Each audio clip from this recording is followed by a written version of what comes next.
বর্তমানে আমরা এখন আছি রাজশাহী বর্ডার। এটা কি দ্বীপ জানি ভাই, একটা মাছ দিয়ে দ্বীপে। এখানে বর্তমানে মানুষের বসবাস করতেছে 16,000 এই দ্বীপে। এটা হচ্ছে পার্শ্ববর্তী যেটা দেখতেছেন, এটা হচ্ছে ইন্ডিয়ার বর্ডার। এখানে প্রকৃতি যেমন সুন্দর তেমন ভাবে ফুটে উঠছে, এবং মানুষের সহজ সরল জীবনযাপন আপনি দেখলে কখনো বুঝতে পারবেন না।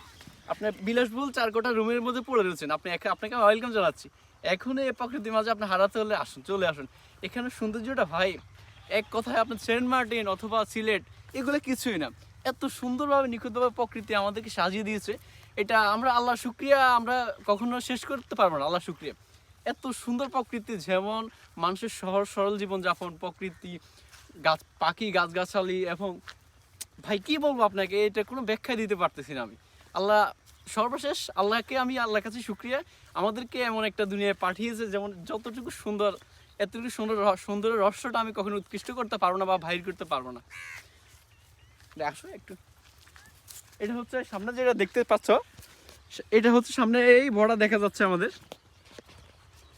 ভাই একটা ছবি নিয়ে